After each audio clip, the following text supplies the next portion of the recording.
Les partis politiques ne veulent pas se laisser faire face à la menace persistante de leur dissolution. Encore ce samedi, les responsables d'une centaine de partis politiques étaient face à la presse et ont appelé au respect de la Constitution qui garantit le multipartisme. Il figurait sur la liste des terroristes les plus recherchés du pays. Samba Diallo, chef poseur des engins explosifs improvisés de la zone de Tonka, région de Tombouctou, Amadou Bari, Di Boura et Ibrahim Diallo ont été tués hier vendredi par les forces armées maliennes dans le cercle de Goundam. Les détails dans quelques instants. Les amateurs de la boxe ont assisté hier vendredi à 4 matchs dans 2 catégories, les moins de 63,5 kg et les moins de 75 kg. C'était lors du 3e gala de boxe challenge du groupe Renouveau, un événement qui rassemble et inspire le monde de la boxe au Mali. Voilà pour le sommaire.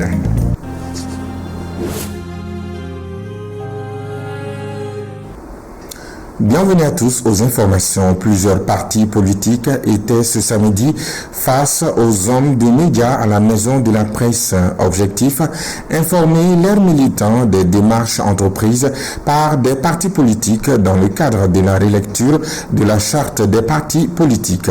Cette rencontre intervient dans un contexte où certaines forces vives ont recommandé la dissolution des partis politiques lors de la phase régionale des concertations sur la relecture de la dite charte. Selon plusieurs partis politiques, une telle recommandation constitue une violation de la Constitution et remet en cause les recommandations issues des assises nationales de la refondation. Les détails avec notre reporter Amadou Diarra. Le meeting des partis politiques initialement prévu pour ce dimanche 27 avril au Palais de la Culture n'aura finalement pas lieu, faute d'autorisation. Ainsi, une centaine de politiques étaient réunis finalement ce samedi à la Maison de la Presse pour informer leurs militants de toutes les démarches entreprises dans le cadre de la relecture de la charte. Au lieu d'un dialogue direct avec le ministre délégué auprès du Premier ministre, chargé des réformes politiques, les partis politiques disent avoir été surpris par l'organisation d'une concertation. Ils dénoncent vigoureusement la proposition de dissolution des partis formulée par certaines forces vives de la nation. Les partis politiques, on ne peut pas les dissoudre comme ça. C'est violer la Constitution, c'est violer également les recommandations des ANR. Et nous avons dit que nous devons nous mobiliser. Aujourd'hui, c'est pour rappeler toutes ces étapes-là, pour dire que franchement, nous appelons nos autorités à respecter notre Constitution, à respecter les ANR. Les ANR, il y a 86 000 Maliens ont participé à ces ANR. Et maintenant, nous avons environ 1500 participants qui veulent remettre en cause les recommandations des ANR. Et même là, remettre en cause les dispositions de la Constitution. Ça nous paraît vraiment quelque chose d'extrêmement grave. Dans tous les cas, ces partis politiques affirment être prêts à tout mettre en œuvre pour trouver une issue à cette situation. Il lance également un appel aux autorités à renoncer à une démarche de mimétisme. Parce que ce qui est en cours, c'est tout simplement que les partis politiques ont été suspendus ou dissous au Burkina, suspendus ou dissous au Niger. Au Mali, il faut le faire. Alors non, nous n'avons pas les mêmes réalités.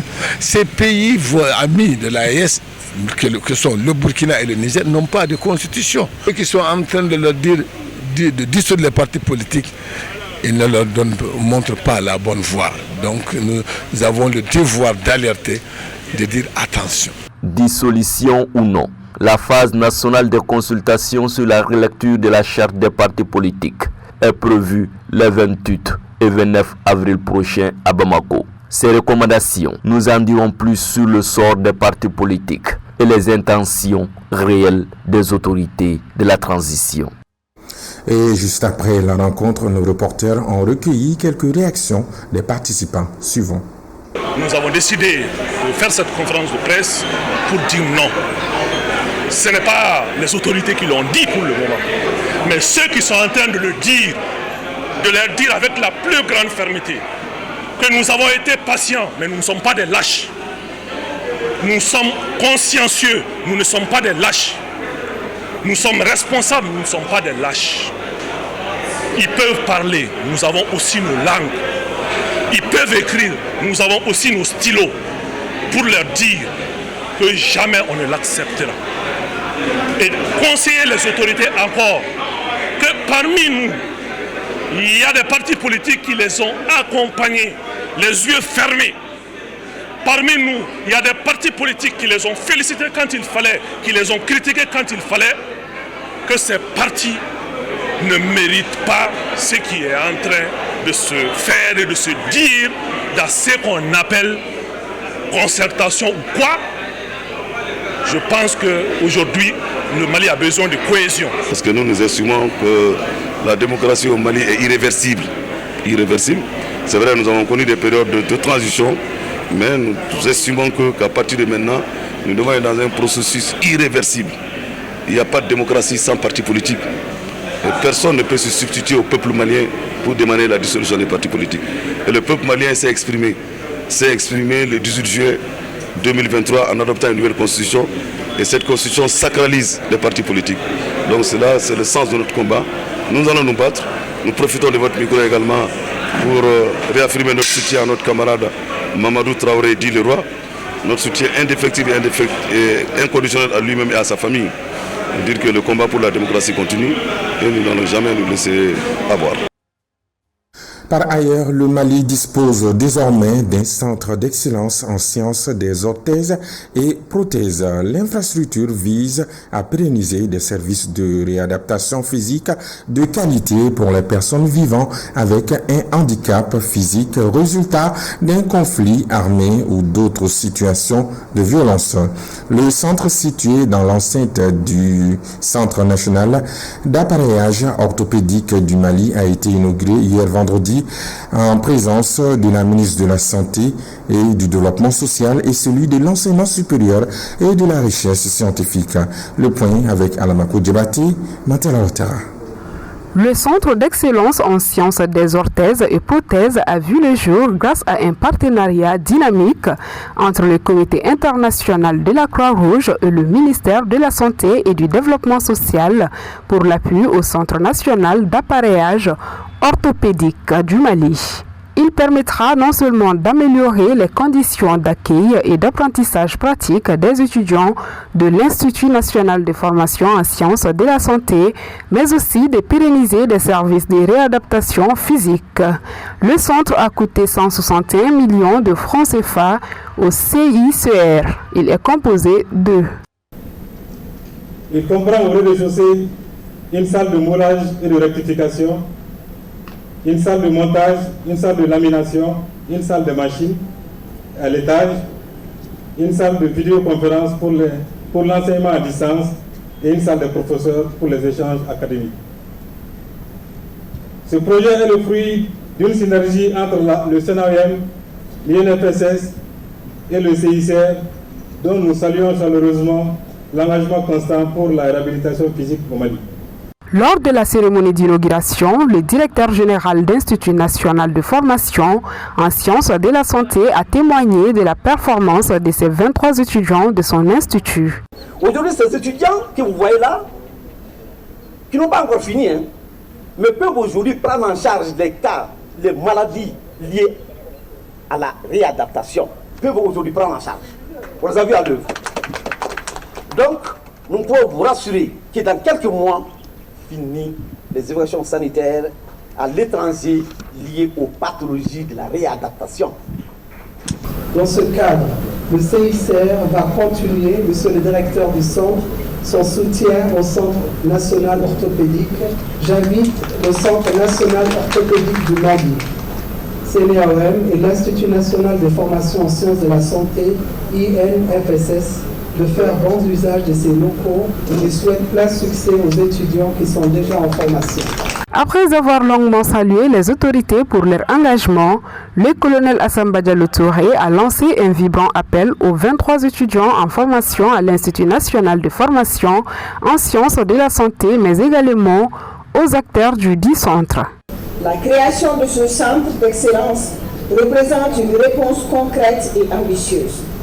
Que ce centre soit un pôle d'excellence, de transmission et d'espoir renouvelé pour les générations futures. Vive le partenariat entre le Sénat et ses partenaires historiques. Cette cérémonie d'inauguration a été marquée par la remise des attestations, mais également le don d'équipements au Centre national d'appareillage orthopédique du Mali par le colonel Assamba Diallo Touré. Coup dur pour les groupes terroristes dans la région de Tombouctou. L'état-major général des armées a annoncé aujourd'hui que des opérations dans le cercle de Goundam ont permis de tuer 3 chefs terroristes locaux hier vendredi aux environs de 12h30. Il s'agit notamment de Samba Diallo, chef poseur des engins explosifs improvisés dans la zone de Tonka, Amadou Bari Diboura et Ibrahim Diallo. Les 3 terroristes figuraient sur la liste des terroristes les plus recherchés par les autorités maliennes. Nous y restons où le Fonds humanitaire et régional pour l'Afrique de l'Ouest et du Centre accompagne la région pour atténuer les conséquences des inondations de novembre. Il vient de financer le projet Réponse multisectorielle aux inondations d'un montant d'un peu plus d'1 milliard de francs CFA pour une durée de 8 mois. Le lancement des activités du projet a eu lieu hier vendredi 25 avril 2025 dans la cité des 333 saints. Boubacar Djité, compte rendu. En novembre 2024, des inondations majeures ont frappé la région de Tombouctou. Les eaux ont détruit plusieurs habitations, submergé de nombreuses terres agricoles et endommagé de multiples infrastructures essentielles. Des mois après, des victimes sont toujours dans des difficultés. C'est pour inverser la tendance que le Fonds humanitaire régional pour l'Afrique de l'Ouest et du Centre vole au secours des sinistrés avec une enveloppe de 2 millions de dollars, soit 1,5 milliard de francs CFA, pour une réponse adéquate à leurs besoins. L'objectif visé, c'est vraiment d'aider ces populations compte tenu des graves inondations qu'ont vécues ces populations pendant les mois des années 2024. Vraiment, à ce qu'il y ait une reconstitution vraiment du paquet agricole, surtout à travers la relance agricole et aussi appuyer ces mêmes populations à travers une aide d'urgence alimentaire. Pour moi, ce projet-là, c'est un espoir, porte espoir pour les populations victimes des inondations. Ça va vraiment enlever une grosse épine du pied des agriculteurs, des paysans qui ont perdu beaucoup par rapport aux inondations. Selon le représentant du Bureau commun des humanitaires, ce projet contribuera au relèvement socio-économique de ces populations et rendre disponibles les denrées alimentaires. Les projets que nous verrons de lancer sont d'abord au nombre de 4 et qui seront mis en œuvre par 6 organisations. Donc pour nous, c'est une manière d'apporter une petite contribution dans non seulement la réponse aux besoins des populations sinistrées, mais aussi dans la réponse au relèvement socio-économique de ces populations et rendre disponibles les denrées alimentaires à travers les périmètres irrigués qui seront travaillés par les bénéficiaires de ces populations. Le directeur du cabinet du gouverneur n'a pas manqué de rappeler les objectifs visés par le projet. Ainsi, le projet FRAOC, avec l'implication conjointe du plan international, Action contre la faim, ADAS et Gardel, ainsi que leurs partenaires de mise en œuvre AMSS et Nouvelle Horizon, plusieurs projets multisectoriels complémentaires seront mis en œuvre. Ces projets visent donc à renforcer notamment la sécurité alimentaire, la restauration de l'accès à l'eau potable, l'assainissement et l'amélioration des conditions de logement de ces populations sinistrées.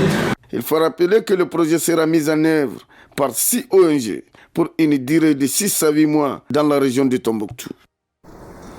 L'université Modibo Kandili a organisé ce samedi 26 avril 2025 une cérémonie de graduation pour les promotions 2022, 2023 et 2024 des étudiants en licence et en master dans ces locaux situés à Bako-Djukroni, Sud Golfe.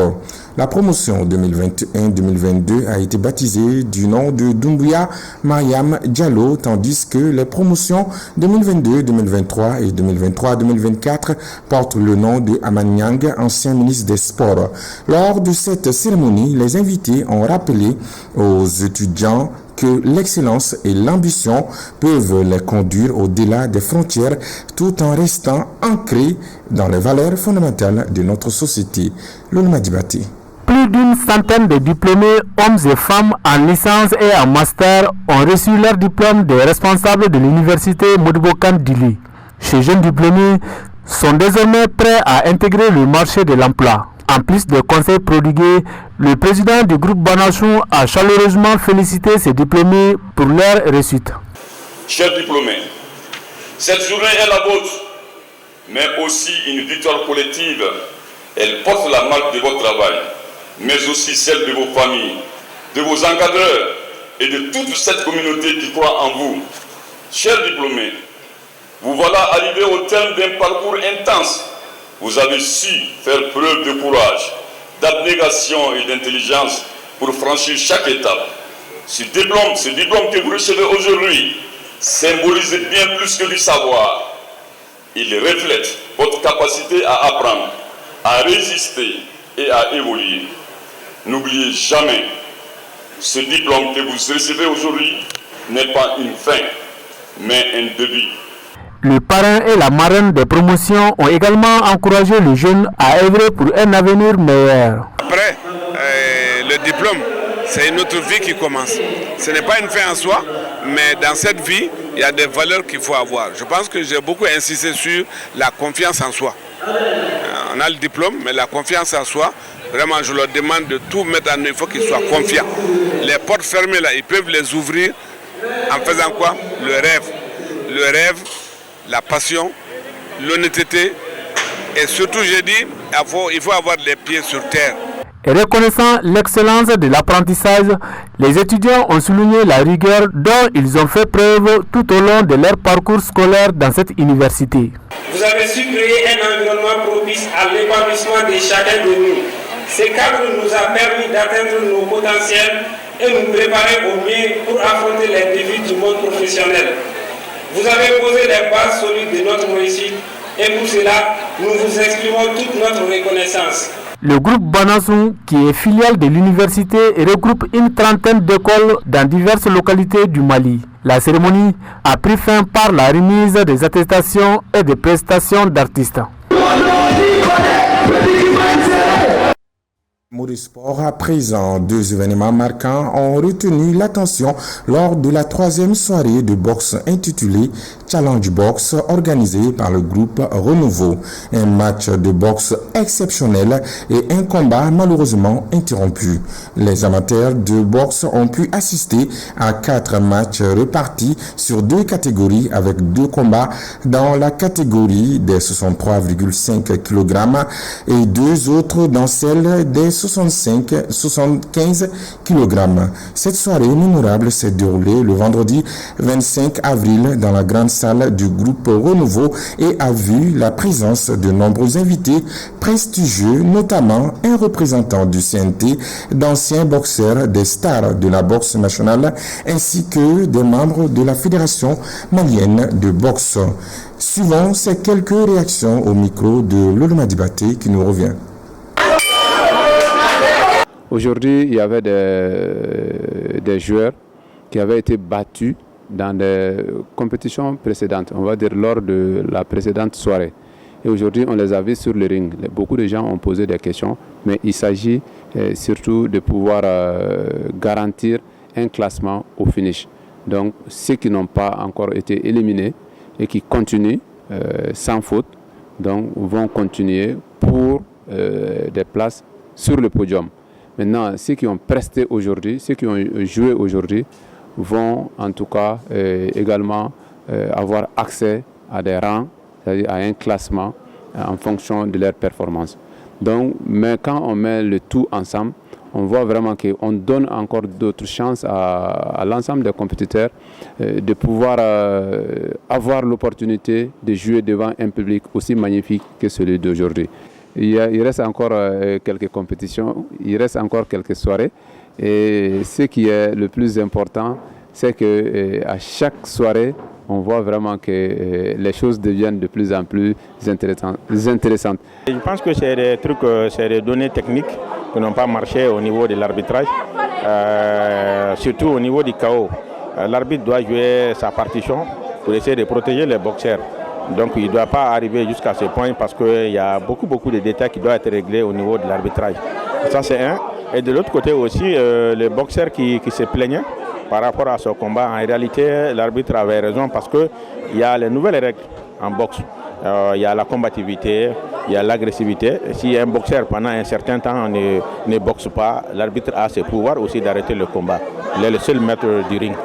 J'ai assisté vraiment à un spectacle magnifique.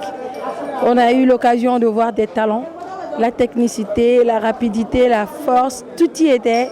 Vraiment, ces jeunes sont vraiment très talentueux et j'espère qu'ils vont pouvoir faire le haut niveau avec l'accompagnement des autorités et de leur fédération. C'est ma première fois d'assister à un combat de boxe à la télé en direct. Vraiment, c'est super. On va s'inspirer, les autres disciplines vont s'inspirer de ça pour faire la promotion de leur art. On dit que plus les entraînements sont durs, mieux le combat sera facile. Donc il faut vraiment suer lors des entraînements. Et le Mali a beaucoup de talent. Aujourd'hui, on a vu beaucoup de talent. Voilà, et les combats vraiment ont été à la hauteur. Donc je remercie encore tous ceux qui ont compétit à la réussite de cette soirée. Voilà, et c'est sur ces belles images de boxe qui prend fin ce journal. Merci à vous de l'avoir suivi avec attention. Excellent week-end à tous. À bientôt.